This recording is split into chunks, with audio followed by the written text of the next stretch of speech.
It's true. Good afternoon, Tembekile. Besides heartbroken, absolutely shocked, people still in disbelief as they walk into the home of now the late Johannesburg Mayor Jolidee Matongo.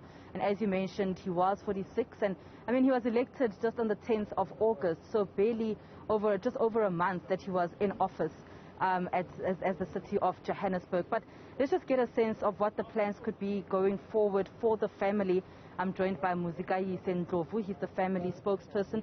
Muzikayise, thank you so much for your time.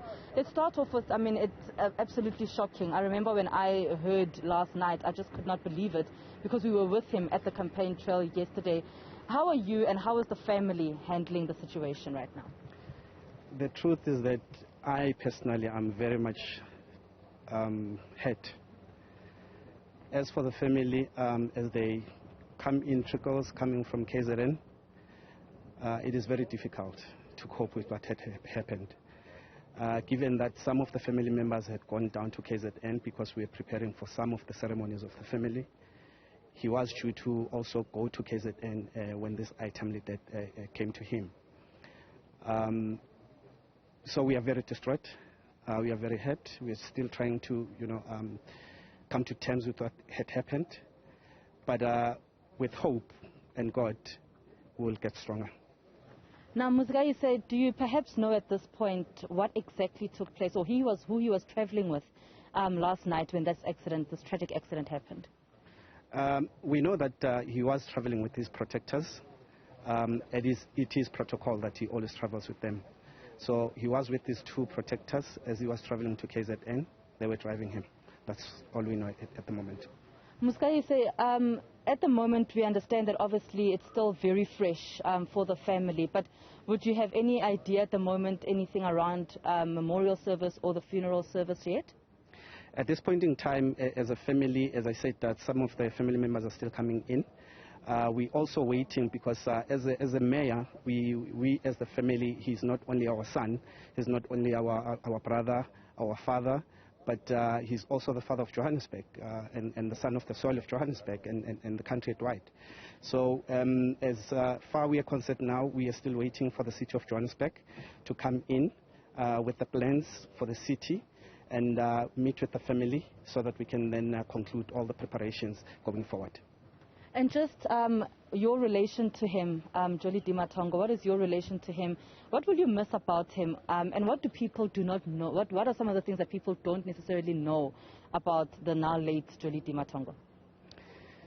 Jolidee Matongo was a mysterious person, in a sense that you had to win his trust for you to be in his circle. For him to start opening up to you, you need to be in his circle. Yes, he was a person who loved people, but trusting people for him was a bit difficult. And I believe that's what made him to be genuine, to be a genuine friend, to be a genuine brother, to be a genuine father, because everything starts with trust. So what I'll miss with him is the good person that he was, the good-hearted person that he was. If somebody had a problem, whether he knows them or he doesn't know them, he will make sure that he does something for those people. I remember the last time we were sitting around in Soweto, some little girls were selling cakes. Two girls were selling cakes, going around, having those buckets of cakes. He just called them and said, look, you're not going just to walk around. He bought both buckets of cakes and distributed to the people on the streets. Because that's the person that he was. He didn't want to see people suffering, but he just wanted to see people happy. And that's how we know him as a family. That's how we know him as friends. And I believe in the ANC circles as well, that's how they know him. So that's, something that definitely that you will miss about Jolidee. And when you speak to, we understand that he's left behind his wife and child. In the close communication that you have with them, how have they handled this tragic news from what you have conversed with them? I will tell you now that Mrs. Jolidee Matongo is not coping very well at this point in time. There is still a disbelief of what had happened, as much as it was for me yesterday. Came in here early in the morning thinking that I will still, see him at the gate, waving. That's how Mrs. Matongo is at this point in time.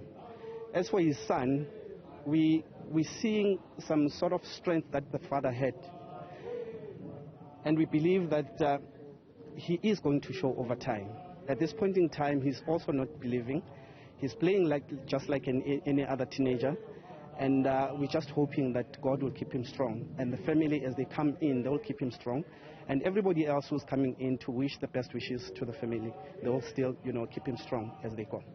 Thank you so much for your time, Muzikayise Ndlovu, and deepest condolences to the family from Newzroom Afrika. He's the spokesperson, Tembekile, here for the family of Jolidee Matongo as they gather and prepare going forward. Of course, memorial service and funeral services still need to be discussed, but they are saying that, they are glad that there are people that are coming in to support the family and to support specifically his wife and child. Thank you very much for that update from Lenasia.